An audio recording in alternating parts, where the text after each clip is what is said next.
بسم اللہ الرحمن الرحیم۔ صحیح بخاری حدیث نمبر 791۔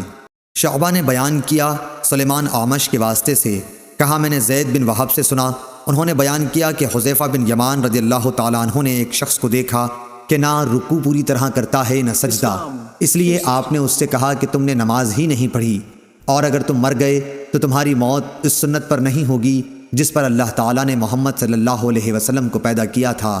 صحیح بخاری حدیث نمبر 792۔ شعبہ نے بیان کیا، انہوں نے کہا کہ مجھے حکم نے ابن ابی لیلہ سے خبر دی، انہوں نے برا بن عازب رضی اللہ تعالیٰ عنہ سے، انہوں نے بتلایا کہ نبی کریم صلی اللہ علیہ وسلم کے رکوع و سجود، دونوں سجدوں کے درمیان کا وقفہ، اور جب رکوع سے سر اٹھاتے تو تقریباً سب برابر تھے سوائے قیام اور تشہد کے قعود کے۔ صحیح بخاری حدیث نمبر 793۔ سعید بن ابی سعید مقبری نے اپنے والد سے بیان کیا، انہوں نے ابو ہریرہ رضی اللہ تعالیٰ عنہ سے کہ نبی کریم صلی اللہ علیہ وسلم مسجد میں تشریف لے گئے، اتنے میں ایک شخص آیا اور نماز پڑھنے لگا۔ نماز کے بعد اس نے آ کر نبی کریم صلی اللہ علیہ وسلم کو سلام کیا، آپ نے سلام کا جواب دے کر فرمایا کہ واپس جا کر دوبارہ نماز پڑھ کیونکہ تو نے نماز نہیں پڑھی۔ چنانچہ اس نے دوبارہ نماز پڑھی اور واپس آ کر پھر آپ کو سلام کیا، آپ نے اس مرتبہ بھی یہی فرمایا کہ دوبارہ جا کر نماز پڑھ کیونکہ تو نے نماز نہیں پڑھی۔ 3 بار اسی طرح ہوا، آخر اس شخص نے کہا کہ اس ذات کی قسم جس نے آپ کو حق کے ساتھ مبعوث کیا ہے، میں تو اس سے اچھی نماز نہیں پڑھ سکتا، اس لیے آپ مجھے سکھلائیے۔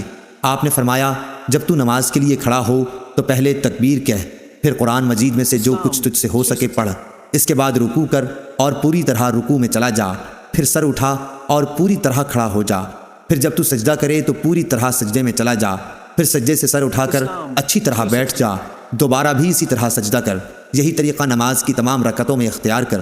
صحیح بخاری حدیث نمبر 794۔ شعبہ نے بیان کیا، انہوں نے منصور بن معتمر سے بیان کیا، انہوں نے ابو الضحیٰ مسلم بن صبیح سے، انہوں نے مسروق سے، انہوں نے عائشہ رضی اللہ تعالی عنہا سے، انہوں نے فرمایا کہ نبی کریم صلی اللہ علیہ وسلم رکوع اور سجدے میں سبحانک اللہم ربنا و بحمدک اللہم اغفر لی پڑھا کرتے تھے۔ صحیح بخاری حدیث نمبر 795۔ ابن ابی ذئب نے بیان کیا، انہوں نے سعید مقبری سے بیان کیا، انہوں نے حضرت ابو ہریرہ رضی اللہ تعالیٰ عنہ سے کہ نبی کریم صلی اللہ علیہ وسلم جب سمع اللہ لمن حمدہ کہتے تو اس کے بعد اللہم ربنا ولک الحمد بھی کہتے، اسی طرح جب آپ رکوع کرتے اور سر اٹھاتے تو تکبیر کہتے، دونوں سجدوں سے کھڑے ہوتے وقت بھی آپ اللہ اکبر کہا کرتے تھے۔ صحیح بخاری حدیث نمبر 796۔ حضرت ابو ہریرہ رضی اللہ تعالیٰ عنہ سے روایت ہے کہ نبی کریم صلی اللہ علیہ وسلم نے فرمایا کہ جب امام سمع اللہ لمن حمدہ کہے تو تم اللہم ربنا ولک الحمد کہو، کیونکہ جس کا یہ کہنا فرشتوں کے کہنے کے ساتھ ہوگا اس کے پچھلے تمام گناہ بخش دیے جائیں گے۔ صحیح بخاری حدیث نمبر 797۔ معاذ بن فضالہ نے بیان کیا، انہوں نے ہشام دستوائی سے، انہوں نے یحییٰ بن ابی کثیر سے، انہوں نے ابو سلمہ سے، انہوں نے حضرت ابو ہریرہ رضی اللہ تعالی عنہ سے، انہوں نے کہا کہ لو میں تمہیں نبی کریم صلی اللہ علیہ وسلم کی نماز کے قریب قریب کر دوں گا۔ چنانچہ حضرت ابو ہریرہ رضی اللہ تعالی عنہ ظہر، عشاء اور صبح کی آخری رکعات میں قنوت پڑھا کرتے تھے، سمع اللہ لمن حمدہ کے بعد یعنی مومنین کے حق میں دعا کرتے اور کفار پر لعنت بھیجتے۔ صحیح بخاری حدیث نمبر 798۔ اسماعیل بن علی نے بیان کیا، انہوں نے خالد حذا سے بیان کیا، انہوں نے ابو قلابہ عبداللہ بن زید سے، انہوں نے انس رضی اللہ تعالی عنہ سے کہ آپ نے فرمایا کہ دعائے قنوت فجر اور مغرب کی نمازوں میں پڑھی جاتی ہے۔ صحیح بخاری حدیث نمبر 799۔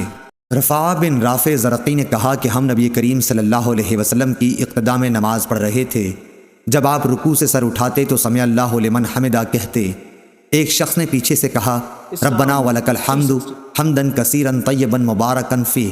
آپ صلی اللہ علیہ وسلم نے نماز سے فارغ ہو کر دریافت فرمایا کہ کس نے یہ کلمات کہے ہیں؟ اس شخص نے جواب دیا کہ میں نے۔ اس پر آپ صلی اللہ علیہ وسلم نے فرمایا کہ میں نے 30 سے زیادہ فرشتوں کو دیکھا کہ ان کلمات کو لکھنے میں وہ ایک دوسرے پر سبقت لے جانا چاہتے تھے، اس سے ان کلمات کی فضیلت ثابت ہوئی۔ صحیح بخاری حدیث نمبر 800۔ شعبہ نے ثابت بنانی سے بیان کیا، انہوں نے بیان کیا کہ حضرت انس رضی اللہ تعالی عنہ ہمیں نبی کریم صلی اللہ علیہ وسلم کی نماز کا طریقہ بتلاتے تھے، چنانچہ آپ نماز پڑھتے اور جب اپنا سر رکوع سے اٹھاتے تو اتنی دیر تک کھڑے رہتے کہ ہم سوچنے لگتے کہ آپ بھول گئے ہیں۔